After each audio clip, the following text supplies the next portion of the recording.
Hello guys, இது வந்து first time வந்து வீடியோ வந்து நான் இந்த மாதிரி வந்து உங்களுக்கு போட்டிருக்கேன்.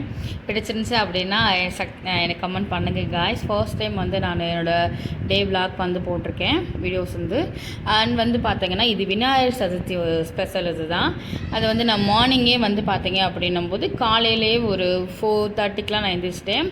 ஏன்னா நான் காலையில் பூஜை அப்படின்றனால நான் 9:30லேருந்து 10:30க்குள்ளே கும்பிடணும் அப்படின்ற மாதிரி இருக்கவும், அதனால் நேரம் பார்க்கவும், அதனால் வந்து நான் காலையில் 4:30க்கெலாம் நான் எழுந்திரிச்சிட்டு வாசல் வச்சு கோலம் போட்டுட்டு அப்புறம் வந்து நான் குளிச்சுட்டு வந்து அதுக்கப்புறமா வந்து நான் மருதாணிலாம் வச்சுருந்தேன். எனக்கு எப்படி இருக்குது அப்படின்னு சொல்லிட்டு கமெண்ட் பண்ணுங்கள், நிறைய கேட்டிருந்தீங்க.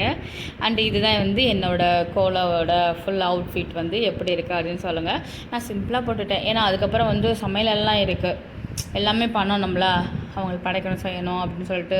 அதனால் வந்து கொஞ்சம் வந்து சிம்பிளாக தான் கோலம் போட்டுட்டேன். அண்ட் போட்டுட்டு வந்து அதுக்கப்புறமா வந்து ஹேர் வாஷ் பண்ணிட்டு இருந்தேன்ல, கொஞ்சம் தலையை நல்லா காய வச்சுக்கலாம் அப்படின்னு சொல்லிட்டு காய வச்சுட்டேன். அப்படின்னும்போது அதுக்கப்புறம் போய் ஒர்க் ஸ்டார்ட் பண்ணலாம். இப்போ நான் இந்த டைம் என்னென்னு கேட்குறீங்க, கரெக்டாக 5:45 என்னமோ தான் இருக்கும் டைம். வந்து அந்த அளவுக்குலாம் அதான் இல்லை. நான் அப்படியே நான் எந்திரிச்சு செஞ்சுட்டு அந்த சாப்பாடுக்கு ஓரளவுக்கு இது பண்ணிவிட்டு அதுக்கப்புறமா வந்து பார்த்துட்டு அப்படியே ரெடி ஆகலான்னு சொல்லிவிட்டு தலையை காய வச்சுட்டு ஃபர்ஸ்ட் எனக்கு காஃபி குடிச்சிக்கலாம். ஏன்னா 4:30க்கு நான் எழுந்திரிச்சதா, அப்போ காஃபி குடிச்சிக்கலாம். என்னோடய காஃபி வந்து பிளாக் காஃபி. நான் வந்து டீ தூள்லாம் போட மாட்டேன்னு உங்களுக்கே நல்லா தெரியும். இதுதான் செம்பருத்தி போட்டு இதாக வந்து நான் போட்டுட்டு கொஞ்சம் ஃப்ரெஷ்ஷாக இருக்கும். ஏன்னா நம்ம காலைல கொஞ்சம் வெள்ளனே எழுந்திரிச்சனால கொஞ்சம் வந்து நமக்கு வந்து ஃப்ரெஷ்ஷாக இருக்கிறதுக்காக என்னோடய ஃபஸ்ட்டு டீ போட்டுக்கலாம், அதுக்கப்புறமா வந்து நம்ம சமையல் இதை ஸ்டார்ட் பண்ணிக்கலாம் அப்படின்னு சொல்லிட்டு முடிவு பண்ணியிருந்தேன். அதனால் வந்து ஃபஸ்ட்டு எனக்காக வந்து டீ போட்டுட்டேன். டீ வந்து அடுப்பில் வந்து எப்பயும் போல் தான் ஒரு ஸ்பூன் கிட்ட வந்து நான் மல்லித்தூள் ஆட் பண்ணிட்டேன். அப்போ ஒரு 7-8 செம்பருத்திக்கிட்ட போட்டுக்கிட்டேன். அதுக்கப்புறம் வந்து ஒரு 1/4 ஸ்பூன் போட்டால் போதும். ஏன்னா சுக்கு வந்து நமக்கு அவ்வளோ காரம் நல்ல ஒரு இது, ஆனால் ஹெல்தியும் கூட, சரிங்களா, ஹெல்தின்னு கூட நல்லாயிருக்கும். அப்படியே வந்து கரெக்டாக ஒரு செம்பு அளவுக்கு நான் 1 லிட்டர் தண்ணின்னு வச்சுக்கோங்களேன், 1 லிட்டர் தண்ணி அது பாயில் பண்ணி, அதாவது நான் ஈவினிங் வரையும் குடிச்சுப்பேன்ப்பா. அதனால் ஒரே டைமுக்கெலாம் இல்லை, ஈவினிங் வரையும் நான் வந்து குடிச்சுப்பேன் இந்த காஃபி வந்து. இப்போ நான் காலையில் போடுறேன் அப்படின்னும் போது மதியான நேரமும் நான் குடிச்சுப்பேன். அண்ட் நெக்ஸ்ட் வந்து பார்த்திங்கன்னா நைட்டுமே வந்து அதை நான் குடிச்சுப்பேன். ரொம்ப ஃப்ரெஷ்ஷானது, ஹெல்தி. அண்ட் வந்து நமக்கு வந்து அப்படியே தேயிலை போடுறது இல்லைல்ல, உடம்புக்கும் நல்லது. அண்ட் அங்கிட்டு டீ வந்து வச்சுட்டு அதுக்கப்புறம் வந்து பார்த்திங்க அப்படின்னும்போது பருப்பும் அந்த உருளைக்கிழங்கு இது நம்ம வேக வச்சிடலாம் அப்படின்னு சொல்லிட்டு ஃபஸ்ட்டு இது பண்ணிக்கலாம், அப்புறமா சாதம் கடைசியாக இது பண்ணிக்கலாம்னு சொல்லிட்டு பருப்பு வந்து வேக வைக்கிறக்க பருப்பை வந்து வாஷ் பண்ணிவிட்டு நல்லா வாஷ் பண்ணிட்டு செஞ்சுட்டு பருப்பு சாம்பார் தான் அப்போ, அதனால் வந்து சின்ன வெங்காயம் நான் ஆட் பண்ணிக்கிட்டேன். அப்புறம் வந்து பார்த்திங்க அப்படின்னும்போது ஒரு 2 தக்காளி 3 தக்காளி சின்ன தக்காளியாக ஆட் பண்ணிப்பேன். அது பண்ணிவிட்டு கொஞ்சோண்டு மஞ்சத்தூள், அப்புறம் வந்து கொஞ்சோண்டு ஆயில் சேர்த்துப்பேன். அது எதுக்குன்னு கேட்டிங்க அப்படின்னும்போது பொங்கி வந்து தட்டாமல் அந்த விசில் வந்து அந்த குக்கர் மூடி எல்லாமே இதாகும்ல, அதனால் அப்படி வராமல் இருக்கிறதுக்காக வந்து நான் வந்து ஆயில் வந்து பண்ணிப்பேன். அப்புறம் தேவையான அளவு தண்ணி ஊற்றிட்டு அதுக்கப்புறம் வந்து பார்த்திங்க அப்படின்னும்போது அதை வந்து அடுப்பில் வச்சிடலாம், குக்கரை பருப்பு இது வேகட்டும் அப்படின்னு சொல்லிட்டு எனக்கு வந்து காஃபியுமே இங்கே ரெடி ஆயிடுச்சு. அங்கிட்டு ரெடியாகி அடுப்பில் பருப்பு வைக்கவும் காஃபி ரெடியாகவும் காஃபி குடிக்கலாம். அது விசில் வரவங்களே கொஞ்சம் காஃபி குடிச்சிட்டு வந்தில்ல, கொஞ்சம் ஃப்ரெஷ்ஷப்பாக இருக்கும் அப்படின்னு சொல்லிட்டு தான் வந்து நான் வந்து காஃபி இது பண்ணேன். அந்த கலரிங் பாருங்களேன், எந்த ஒரு தேயிலை அதில் எதுவுமே ஒரு ஆட் பண்ணவே நான் கிடையாது. நல்லா ஃப்ரெஷ்ஷாக இருக்கும், நல்ல ஒரு லாவெண்டர் கலரில் இருக்கும். எனக்கு ரொம்ப பிடிக்கும் அந்த கலரிங். அது அந்த டீமே வந்து ரொம்ப டேஸ்ட்டாக இருக்கும். இதுக்கு வந்து மோஸ்ட்லி வந்து நான் ஹனி சேர்த்துப்பேன், அப்படி இல்லைன்னா வெள்ளைக்கட்டி ஈஸியாக சேர்த்துக்கலாம், நல்லாயிருக்கும். இல்லை நாட்டு சக்கரை அந்த மாதிரி சேர்த்துக்கலாம். அப்புறம் அங்கே அடுப்பில் வச்சுட்டு அப்படி நேராக மாடிக்கு போயிட்டேன், கொஞ்சம் ஃப்ரெஷ்ஷாக இருக்கட்டும். எங்கள் தலைவலி குளிச்சு கொஞ்சம் வெக்க அதிகமாக ரொம்ப இதாக இருக்கனால, வெக்கையாக இருக்கனால கொஞ்சம் நேரம் வந்து மாடியில் கொஞ்சம் நல்லா ஜில்னஸ் நல்லா இருந்துச்சு. அதனால் மாடிக்கு போய் கொஞ்சம் நேரம் காஃபி குடிச்சிட்டு அப்படி 10 நிமிஷம் ரிட்டர்ன் திரும்பிட்டேன். ஏன்னா இங்கே ஒர்க் ஸ்டார்ட் பண்ணலாம், வீட்டுக்குள்ளே எல்லாம் வச்சுருக்கனால அப்படியே வந்தாச்சு. நெக்ஸ்ட் வந்து அந்த நம்ம பருப்பில் இது பண்ணியிருந்தோம் பார்த்திங்களா, உருளைக்கிழங்கு தான், அதையுமே வந்து கழுவி இது பண்ணிவிட்டு அதுக்கப்புறம் வந்து பருப்பு சாம்பாருக்கு தேவையான மசாலா, நான் மற்றவங்கள மாதிரிலாம் பொடிலாம் ஆட் பண்ண மாட்டேன்ப்பா. ஒன்று வீட்டில் மறைச்ச மசால் பொடி, ஆனால் அதுவுமே வந்து காரக்குழம்புக்கு தான். மற்றபடி சாம்பாருக்கு வந்து நான் அரைச்சி ஊற்றுறோம் அப்படின்னும் போது வீட்டில் அதில் தான் நாங்கள் வந்து பண்ணுவோம்.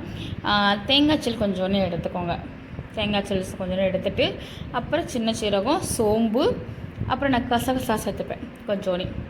அண்ட் ஃப்ளேவர் நல்லாயிருக்கும். அண்டு வந்து நல்லா டேஸ்ட்டாகவும் டேஸ்ட்டாக சூப்பராக இருக்கும். அதனால் வந்து கசகசா ஆட் பண்ணிப்பேன், உடம்புக்கு நல்லது. அப்புறம் வந்து ஒரு 10 வத்தல் கிட்ட எடுத்துப்பேன். ஒரு 10 வத்தல் கிட்ட எடுத்துகிட்டு, ஏன்னா நான் நைட்டு தோசைக்குமே வந்து யூஸ் பண்ணிக்கலாம் அப்படின்னு சொல்கிறதுக்காக ஒரு 10 வத்தல் கிட்ட எடுத்துப்பேன். நெக்ஸ்ட்டு வந்து இங்கிட்டு உலையும் வச்சுட்டு வந்து அதுவுமே வந்து இங்கே மசாலா இங்கே ரெடி பண்ணிகிட்டு இருக்கும்போதே வந்து இங்கே உலையும் காஞ்சிருச்சு. சாதத்துக்கு அரிசியும் போட்டுட்டு அதுக்கப்புறம் தேவையான உப்பு போட்டுட்டு நெக்ஸ்ட் வந்து பார்த்திங்க அப்படின்னும்போது பருப்புமே வேக வச்சு அந்த பருப்புமே வெந்துருச்சு. இங்கிட்டு நான் வந்து மசாலுமேவும் அதுக்கு வந்து நான் அரைச்சி வச்சுட்டேன். இது வந்து குவான்டிட்டின்னு வந்து நீங்கள் பார்த்தீங்க அப்படின்னும்போது உருளைக்கிழங்கு வந்து எதுக்காக இது பண்ணியிருக்கேன் அப்படின்னு பார்த்தீங்க அப்படின்னும்போது உருளைக்கிழங்கு வந்து பார்த்தீங்க அப்படின்னும்போது அது ஒரு சீக்ரெட். இது நான் உங்களுக்கு சொல்கிறேன். நிறையா கல்யாண வீட்டிலலாம் நீங்கள் சாப்பிட்ருப்பீங்க. மோஸ்ட்லி எங்கள் வீட்டில் எல்லாருக்குமே ஃபேவரட் அப்படின்னே சொல்லலாம். நல்லா விரும்பி சாப்பிடுவாங்க. அதனால் வந்து இது பண்ணியாச்சு. அதனால் பருப்போடு சேர்த்து உருளைக்கிழங்கே நான் வேக வச்சுட்டேன். நெக்ஸ்ட் வந்து அரைச்சி வச்ச மசாலா எல்லாமே கலந்துட்டு இங்கிட்டு ஒரு சைடில் வந்து புளியுமே நான் ஊற வச்சுட்டேன். ரசம் வைக்கலாம். எப்படி பார்த்தீங்க அப்படின்னும்போது எங்கள் வீட்டில் வந்து ஒரு விசேஷம் அப்படின்னும்போது கண்டிப்பாக வந்து நான்வெஜ்ஜோட சாம்பார் சாதம் விரும்புவாங்க. சாம்பார் சாதம் என்ன சொல்லுங்கன்னா சாம்பார், ரசம், மோர் அண்ட் நெக்ஸ்ட்டு வந்து பார்த்தீங்க அப்படின்னும்போது மோர், பட்டாணி குருமாவோ, அப்புறம் வந்து முட்டைக்கோஸ் பொரியல் அப்படின்ற மாதிரி கம்பல்சரி முட்டைக்கோசு, இந்த குருமா, உருளைக்கிழங்கு இதெல்லாம் கம்பல்சரியாக இருக்கணும் அப்படின்ற மாதிரி எல்லாரோட விருப்பம். நல்லா சாப்பிடுவாங்க. நான்வெஜ்ஜோட இது வந்து நல்லா சாப்பிடுவாங்க. அதனால் வந்து மோஸ்ட்லி நான் பண்ணும்போது எல்லாமே சேர்த்து பண்ணிடுவேன். அப்புறம் வந்து ரசத்துக்கு வந்து ரெடி பண்ணலாம். அங்கிட்டு சாம்பாருக்கு நம்ம குட்டி வச்சாச்சு. ரசத்துக்கு வந்து ரெடி பண்ணிடலான்னு சொல்லிவிட்டு ஜீரகம், வெள்ளைப்பொடி, கொஞ்சம் மிளகு கொஞ்சமாக இருந்தாலும் கொஞ்சம் மிளகு பொடி. அது வீட்டில் தான் நான் தயாரித்தேன். மிளகு பொடி கடையில் நான் வாங்கினது கிடையாது. வாங்கினதில் வீட்டிலே திரித்து வச்சுப்பேன் மிக்ஸி இதில். அண்ட் வந்து அதை வந்து மிளகு நீங்கள் திரிக்கும் போது லைட்டாக வறுத்திங்கன்னா நல்ல பொடியாக நல்லா இதாகிடும். அதுக்கப்புறமா வந்து அங்கே இப்போ சாம்பார் கொதிச்சோடனே வந்து நம்ம ரசம் வந்து கூட்டி வச்சுக்கலாம் அப்படின்னு சொல்லிவிட்டு ரசத்துக்குமே வந்து ரெடி ஆயாச்சு. கடாய் காயவும் ஃபஸ்ட்டு வந்து நம்ம சாம்பாரை தாளிச்சிட்டு அதுக்கப்புறமா வந்து நம்ம ரசம் வந்து இது பண்ணிக்கலாம் அதே இதில் கடாயில் அப்படின்னு சொல்லிட்டு கொஞ்சம் பெருங்காயப்பொடி ஆட் பண்ணிக்கோங்க. நான் பருப்பு வேகும்போது எல்லாருமே பெருங்காயப்பொடி ஆட் பண்ணுவீங்க. நான் வந்து பார்த்தீங்க அப்படின்னும்போது கொஞ்சம் எனக்கு அந்த வாசனை பிடிக்கும். நல்லாயிருக்கும் நல்லாயிருக்கும் அந்த ஃப்ளேவர் வாசனை. இது வந்து அதனால் வந்து கடுகு, உளுந்தம்பருப்பு போடுறல கருவேப்பிலை போட்டோடனே வந்து பெருங்காயப்பொடி வந்து அதுலேயும் ஆட் பண்ணுவேன். அந்த எண்ணெய் கடுகு தாளிக்கிறதுலேயும் அதை ஆட் பண்ணும்போது அந்த வாசனை நல்லாயிருக்கும். சாம்பார் நல்லா மணக்கும். அந்த பெருங்காய வாடைன்னும் போது சாம்பார் நல்லா இதாக இருக்கும். உடவை இப்படி ட்ரை பண்ணி பாருங்கள். கண்டிப்பாக வந்து அண்ட் சூப்பராக இருக்கும். நிறைய பேர் பருப்பு வேக வைக்கும் போது போடுவீங்க. நீங்கள் இந்த மாதிரி ட்ரை பண்ணி பாருங்கள். அண்ட் சூப்பராக இருக்கும்.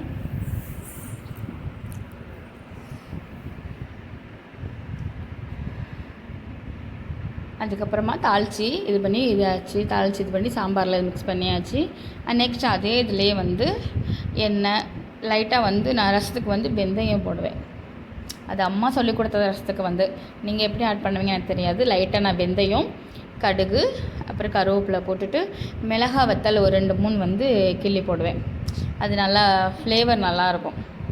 அதனால் மிளகாய் வத்தல் போட்டுட்டு அப்புறம் இஞ்சி, வெள்ளைப்பூடு, கொஞ்சம் மல்லிச்செடியுமே நான் போட்டு வந்து நான் ஆட் பண்ணுவேன். அது வந்து டேஸ்ட்டு கொடுக்கும். அப்புறம் லைட்டாக வதக்கிட்டு அப்படியே வந்து நம்ம அரைச்சி வச்ச விழுதை வந்து சேர்த்துக்கோங்க.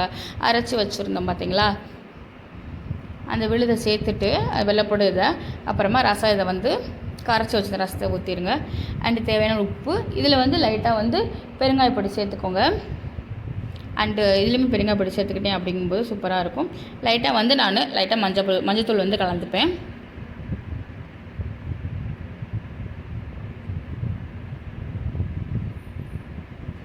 அப்புறம் தேவையான அளவு உப்பு போட்டுட்டோம் அப்படின்னும்போது அண்டு மோஸ்ட்லி வந்து டேஸ்ட் வந்து நல்லா தூக்கலாக நல்லாயிருக்கும்.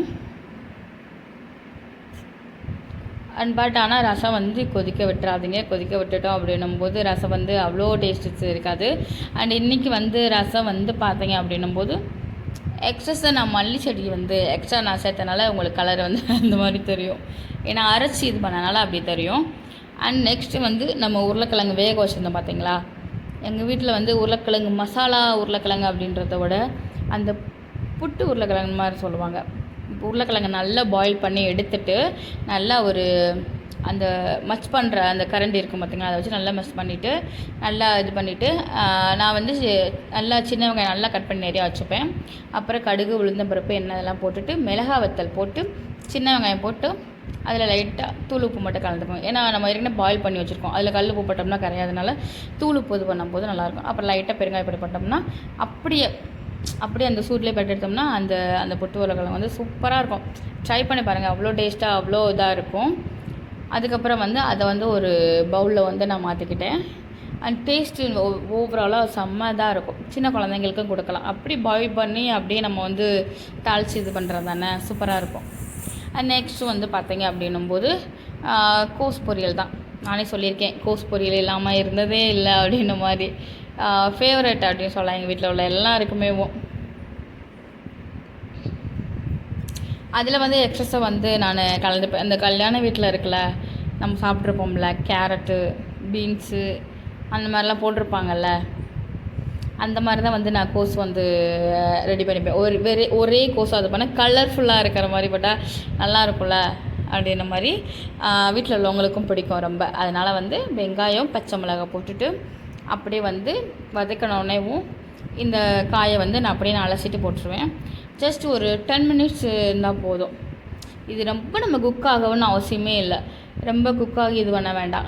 அங்கிட்டு லைட்டாக ஒரு 10 நிமிஷம் இது பண்ணால் நல்லா குக் ஆகிடும், மூடி வச்சிட்டிங்கன்னா. அதுக்கப்புறம் வந்து சாமிக்கு ரெடி பண்ணலாம் அப்படின்னு சொல்லிவிட்டு அப்புறம் வந்து பச்சரிசி மாவில் கொழுக்கட்டை செய்யலாம் அப்படின்னு சொல்லிட்டு அப்படியே பிணைஞ்சி வச்சிடலாம் அப்படின்னு சொல்லிட்டு லைட்டாக வந்து சுடுதண்ணி வச்சுக்கோங்க. அந்த நம்ம சுடுதண்ணி ஹீட் பண்ணிவிட்டு நம்ம வந்து மாவு பிசைஞ்சோம் அப்படிங்கும்போது சாஃப்ட்னஸ் நல்லா கிடைக்கும். உங்களுக்கே தெரியும் சாஃப்ட்னஸ் வந்து. அதனால் வந்து இங்கிட்டு நான் பிணைய வச்சுருக்கேன், அங்கிட்டு வந்து ரெடி ஆகிடுச்சு. வெஞ்சனமும் ரெடி ஆகிடுச்சு. அதையுமே ஒரு பவுலில் வந்து மாற்றி வச்சுட்டு அதுக்கப்புறம் வந்து பார்த்திங்கன்னா மாவு பிசைஞ்சிருச்சு பார்த்திங்களா. நான் ஏற்கனவே சுடுதண்ணியில் தான் பிசைவேன். பிசைஞ்ச உடனேவும் ஒரு 10 மினிட்ஸ் கிட்ட வந்து இது பண்ணிட்டோம். நான் 10 மினிட்ஸ் தான். நம்ம சப்பாத்தி மாவுலாம் பார்த்தோம்னா ஒரு 1/2 கிட்ட வைப்போம்ல, அதுவுமே நான் சுடுதண்ணி தான் பண்ணுவேன். அதுவுமே ஒரு நாள் உங்களுக்கு காட்டுறேன். அண்ட் இது வந்து ஒரு 10 நிமிஷம் வச்சாலும் நல்லா சாஃப்டாகிடும். பச்சரிசி வந்து நல்லா சாஃப்டாகிடும். அதனால் வந்து இதுக்கு வந்து நான் வந்து கொழுக்கட்டை வந்து பிடிக்கலாம் அப்படின்னு சொல்லிட்டு பச்சரிசி மாவு இருக்குல்ல, அது நல்லா இது பண்ணி திரட்டி வச்சுட்டு அதுக்கப்புறமா பொரிகடலையும் நாட்டு சர்க்கரையும் நான் போடுவேன். இது வந்து எப்படின்னு பார்த்தீங்கன்னா, நான் வந்து சின்ன பிள்ளையிலேருந்து சாப்பிட்டது. அந்த நம்ம வீட்டுக்கிட்ட இருக்க கோவில் அப்போல்லாம் பெரிய கோவில்லாம் இருக்குது. பெரிய பிள்ளையார், ஆலமரத்தடி பிள்ளையார்லாம் இருக்கார் அப்படின்னு சொல்லிட்டு அவங்க வந்து இந்த சனிக்கிழமை கொழுக்கட்டை கொடுப்பாங்க. உங்களுக்கு ஞாபகம் இருக்கான தெரியல, நிறைய பேர். ஆனால் மோஸ்ட்லி எல்லாருமே சாப்பிட்ருப்பீங்க.